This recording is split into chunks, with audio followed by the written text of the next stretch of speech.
Well, good morning, Thursday, November 10th. It's chilly, chilly, chilly. Oh, got the heater going in the shop. Boy, it's chilly. I still feel and look like shit. Just a little cold, but it seems to manifest itself into my stomach or something. I don't know. I don't feel well. But nonetheless, I was thinking about what I had planned for a goal come spring, with the Cornish crosses and growing them out to, meat birds and whatnot. People call them broilers. So with the completion of the barn, I'll have two closed installs. Another one that'll be like a utility stall, and then an open base stall for the tractor at the very end. But one of the stalls I want to put the broilers in. It's a 12 by 12, so it's a pretty big stall, and I think I can get most of the meat birds in there. Then what I'll have is a door on the back side of that stall that opens directly onto the pasture, and I'll put their food out there, so they'll have to walk out on the pasture to at least sit around and eat. That should get them some access to grass and bugs and stuff. So it just made sense versus the chicken tractors, which I'm still thinking of doing like one for like the overflow birds, just to give everybody a little more room, but also to just see outcomes on both and compare. I like the idea of a chicken tractor because we have some very bad soil up on the pasture, and I want to see how that chicken moving the mobile chicken coop, moving it around, the chicken tractor as people call it, see what kind of results that produces on the pasture up there. So I most likely will do both, but I think the bulk of the birds can go right into that stall. Then I'm building one of the extra stalls, and have access to their own part of the pasture. Yeah, that's what's going to happen. And then when we're not doing broilers in there, we can house our layers maybe, or maybe we want to separate one of the goats. We whatever we want to do, it'll just be another pen at that point. In fact, our goats' main pen right now, I believe at one time housed some of their chicken birds and whatnot, because it has poultry netting all around it. So one thing I learned to come to appreciate is when building something, and build it vague in the sense of not customizing it out for one particular use too much. So just build it simple. Put feeding accessories in there that can be used by different types of animals. So like a watering bucket that can be used by different animals. It can be reached by chickens, but goats, because as the farm changes throughout the season, you want to be able to use these spaces and things for multiple purposes. So that's kind of how we build even the one stall that we are building specifically to house the young goats in while they're nursing and whatnot. Even that will have, once the babies are grown, that stall's going to have a different purpose. It might just house maybe maybe one goat that's having an issue, or maybe a couple goats that are being, abused, or whatever the case may be. These goats can be pretty rough on each other, especially when there's a size difference. So, they may find the smallest goat and start picking on it, and maybe we got to keep it in that pen for a couple months till it gets its size and weight up. In fact, Alvin, I call him Alvin, Al Allspice is his real name, but Al, he got the snot beat out of him the first month or two by all the females. He's a buck, and the does just beat the crap out of him. He was bleeding and everything. It was like, wow. But once he got his, we did separate him, but he also got his size up and was able to get in there and buck with them, and that whole scenario was changed. But and it happens with chickens. Our rooster, in fact, was bullied and beat up by some of the hens until he got to maturity, which is really in the last couple of weeks. He's gotten a big crow, and he's gotten a little more assertive. So he's clearly come into his adulthood. But so that's where we are with that goal set for spring. I jumped on it really hard and fast because what tend to happens is I get into a project and for whatever reason get pulled away, and I have a hard time getting back onto it. So going in with the intention to finish the job as I am, knowing that Christmas is coming, Thanksgiving's coming, Christmas coming. We've got tons of birthdays, in the next days, weeks, and months. We've got winter weather will impact things. So just leaving myself room for air, I guess you could say.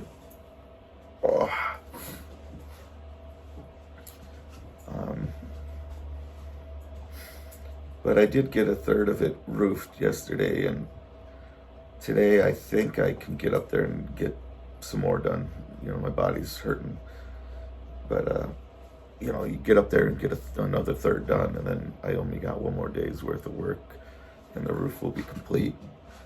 Looks kind of, it's an unprofessional job, as I'm not a professional. A couple things I did do that I do like was I left the beam ends long, really long, and just cut a little taper on, 45 taper. And I did that because you're always looking for spots to hang stuff near the entry of the barn. The one end is going to be right next to the tractor bay, and I just thought it was a great spot to put a couple big hooks and hang my chains and whatnot. That way they're right there by the tractor where I usually use them. I can hang my come along, my tractor, or my chains, my snatch blocks and hooks can all get kind of stashed right there, that area. And on the other end, it's going to be open into the where the goat/chicken pasture, the layers, not the broilers, that pasture is. And sometimes you're just looking for a place to hang something while you're working out there with the animals. So, I imagine I might just hang a planter off it, but who knows? It's just always nice when you're building something to throw those little things in that you want. I'm not going for appearance. God knows I can't. I can't. My carpentry just isn't that well, but we'll get this framed up and painted, and it's going to look sharp. So having those little touches helps. Spacing the bays. Spacing the bays apart. we tried to do it right at 12 feet to make that 48 feet span split up equal, so when we come back later to frame installs, we know kind of roughly what size we're looking at and everything. But and that's kind of where I'm at with that one single-minded goal. As far as I've done quite a bit of research. Got a shop puppy barking. Quite a bit of research on the processing, and the place that I want to use is called Underground Processing, and they're about an hour away. And they have a website and it includes all their, prices, and you can just go through basically and get a general idea of what it's going to cost you to have your bird processed. And they do it with limits. You got to have, I think, a minimum of 50 to really get the good price. And each batch that you go up, the price drops per bird, which is nice. If you ever go in there with 100, it's going to be cheaper to do 100 than it will be to do, cheaper per bird to do 100 than it would be cheap to do 50. Yeah, you get what I'm saying. I had to stop with the coffee because I just felt like crap. Cute, these little dogs are going at it, and here the big dog and the little dog. But so, long story short, I'll just keep moving forward. It doesn't look like there's really any money to be made in this process. It looks like I'll most likely do better than breaking even, but nothing to write home about. But it's about scale, and right now I'm starting at a scale that I can handle, and it's about getting comfortable working with that number of birds. And I also want to have a decent product. At the end I want to have a bird go to slaughter that's healthy, with a good weight, who's lived a relatively good life, and it has that flavor in its meat. So, and then if I find success in that, maybe I scale it up, and maybe I try to sell. But it's kind of like how I do these videos. I know these videos aren't quality videos compared to what YouTubers do and everything, but I had to start somewhere, just to get myself into the water, out of my comfort zone. I don't have a speaking voice, as you can hear. Nor do I have a speaking vocabulary. I struggle with a lot of words, and I tongue-tie, twist myself up pretty good. But I just wanted to share, and I'm going to continue. I want to share our family's life with folks and that are like-minded, and my family, who sometimes we don't see each other for over a year. Maybe they can appreciate some of the work that goes on here on a daily basis. But and then just for general posterity, I mean, you think about some of these YouTube. I was just watching Wrangler Star this morning, and it was him and Jack doing a 24-hour enduro bike race. And one of the first videos I remember seeing of Wrangler Star was him and Jack playing in the shop. And if I remember correctly, Jack was riding like a 3-wheel, like a big wheel type bicycle in the shop, and they were just goofing around, racing around. And now, all these years later, Jack has grown up into a young man. They got Sweet Loaf, who's their little daughter now, beautiful little girl. And it's just been fun watching their family grow and mature and be successful in life and be blessed in life. And we've been blessed in life here, Julie and I. We know that. And we want to just share that with folks, you know.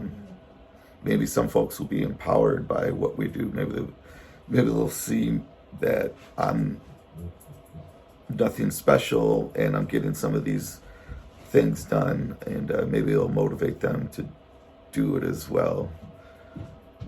So motivation comes from weird places sometimes. For a person like me, sometimes just telling me that I can't do it is like motivation enough. You know, it's like, I don't know, just they'll say you can't do it, and I'll be like, hold my beer. and I like to say I got a pretty good success rate. Yeah. So it is what it is. That's. I think this will be my video for the day. I'll just call it Coffee Talk, and if I record anything while I'm working on the roof, I'll probably put that into a video and post it as well. But we'll just play it by ear and see how the day goes. Okay. Till then.